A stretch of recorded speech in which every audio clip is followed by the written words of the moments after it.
Good morning. Craig Howard here. I'm going to try not to sneeze through the through the devotional today. But I got up this morning and I was thinking about something strange. I actually slept really good last night. And usually I get woken up during the night with some pain in my legs.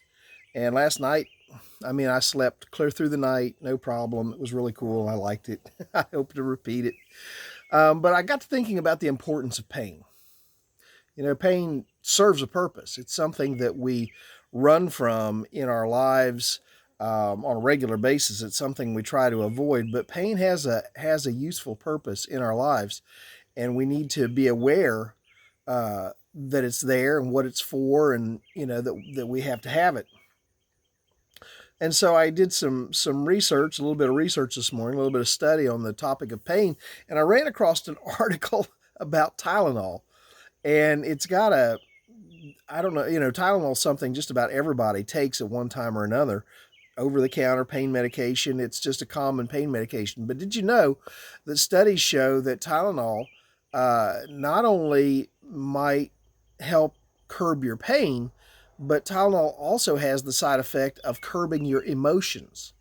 It's like if you're on Tylenol, you may look at a picture of a kitten, and instead of saying "so cute," you might say, "Well, so what?" It has a way of flattening your emotions, and it's strange that something so small, something so simple, can have that powerful an impact on our lives and on our emotional lives.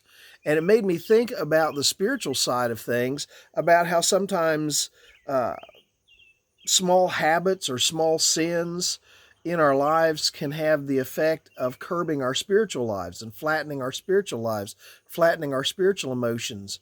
That it might not take as much as we think to move us away from a relationship with God and move us away from where we want to be with God.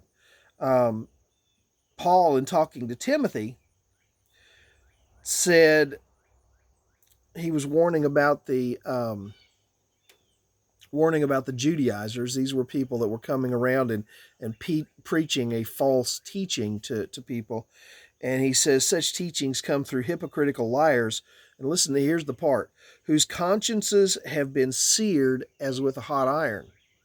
Did you ever think about that it's possible to sear your conscience? It's possible to get to the place where you don't feel anything about that particular thing that you're doing, that sin that you're doing. You don't feel any guilt towards it. You don't feel as though it's anything you have to worry about, that your conscience can become seared, that the Holy Spirit's no longer able to probe that area of your life or talk to that area of your life or instruct in that area of your life, because you've just kind of shut him out. You've just kind of seared your conscience to where you no longer feel any guilt towards some area of sin. You don't feel any pain over it.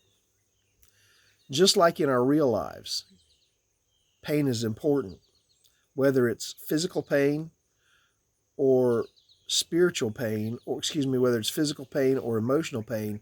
Sometimes it's important to warn us of a danger that's happening in our lives, and we take drugs that stop the pain, and that's a good thing. I'm not saying that pain is something you should seek, but it does serve a role. It does have a purpose, just like spiritual pain or your conscience, when it talks to you and says, don't do that. That's not right. That's not something God would want you to do.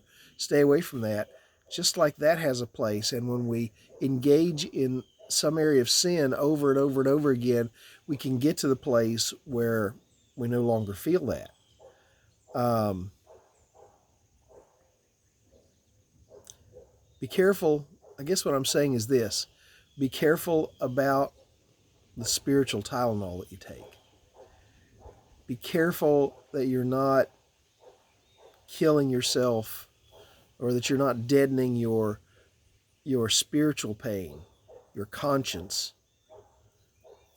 by allowing some simple sin in your life to just become repetitive to the point that it no longer has an effect. It's a simple thought. Never knew that about Tylenol before. have to remember that next time I take some Tylenol and wonder why that TV show isn't as funny as everybody thinks it is. Well, listen, you have a great day today. I hope it's a day filled with joy. I hope you're able to experience all of that joy. And I hope to see you, Lord willing, tomorrow. God bless.